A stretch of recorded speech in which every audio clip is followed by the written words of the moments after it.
So what's up, guys? So before we actually get this protein skimmer connected, we decided that we just wanted to do 5% water change. So we're just gonna change about probably 2 gallons of water, nothing major. So we're gonna go ahead and do that right now, just to make sure everything stays stable. There's no reason to do a water change at this point, but maintenance practice and the way I do things, I always like to just do a little water change and stuff, just to make sure that we still have stability. I don't want numbers to drop down where they are. It is a 7.0 on alkalinity and stuff, so we just want to try to keep things as stable as possible before we actually start adding the elements needed to keep stability where it's at. So before we get the dosing pump set up, which will be by ends week, I just want to make sure that the tank is staying stable, where when we actually start doing the 1 millimeter dosing of alkalinity or 1 millimeter dosing of calcium, that we have stability already there. So the tank isn't having a swing from a down to an up. We just want to try to just keep everything, flatlined, if you want to call it that. So water change, and then we're going to go ahead and I got the water bucket right here. I brought some water, pre-mixed water from my house to Arlene's house. That's how we're going to do it. That's how a couple works, we work together, not against each other. So we got Rico on a live stream right now. It's cool. So we're listening to Rico. We're doing this, and we'll be back. Okay, so we already just did the water change. Basically, we just took out 3 gallons of water, put 3 gallons back in. And now we're gonna go ahead and open up this protein skimmer box. What is it, the RedSea Reefer Skimmer 300? Excuse me, Gracie. It packages this really nicely. All right. So we got so the thing is with the collection cup is what I like about these is that you got you can say, it just has the neck cleaner. So you just give it a little twist, and there it is, clean. A beautiful collection cup. And there we go with the body of the skimmer, the cone. That's nice. Now we got the hardware. Pump, power, manual. So we're going to put this together. When we come back, we'll have a functioning protein skimmer.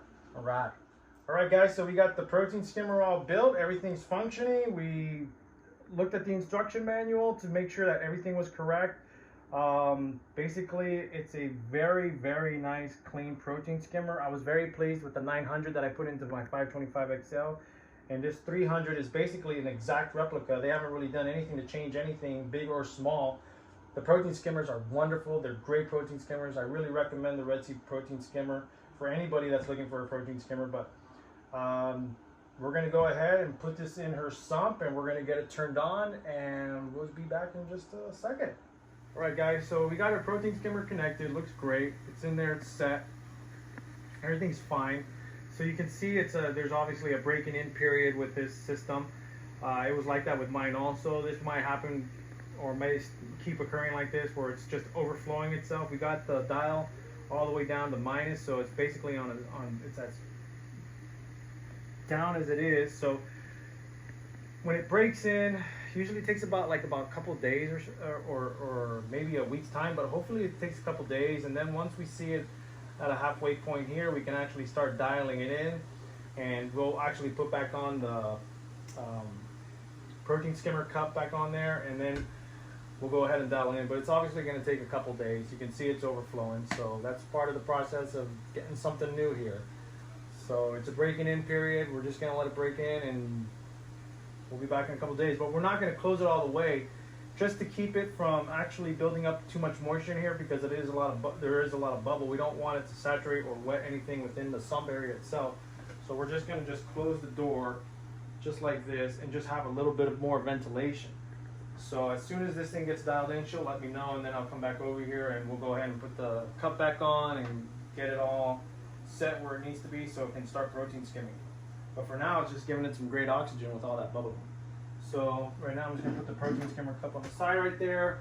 We're going to go ahead and put some new coral in there first. You got a torch coral and what is it, Goniapora. So we're going to go ahead and put that in there. And we'll be back with some new corals in the tank. Okay guys, so we're done on this part here. We basically got some snails in here. We want to zoom in, Arlene. We got some snails up on top. We got a torch coral here on the bottom. And we got a Goniapora on the bottom right there, a little pot coral. And the torch coral over here is looking good.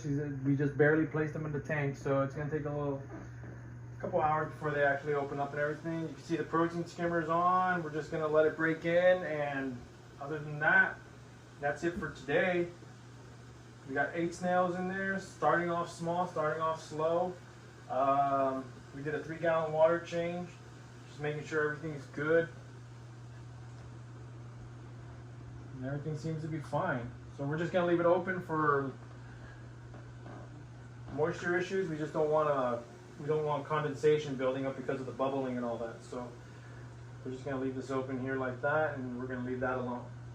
For Damsel and Powder Blue are doing excellent, doing great. So that's it for this video.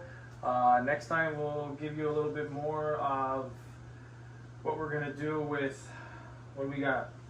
Dosing unit, UV sterilizer, and we'll test some water and see where we're at with her tank then. And other than that, with coral, we're gonna leave this alone. I'm gonna frag out some pieces of my coral that she wanted, and we're gonna put some in here, a little bit of frog spawn, and maybe a couple little chalices. She wanted a pink chalice that I had, so we'll probably put that in there, but little by little. We're in no rush. We're in no rush to do anything.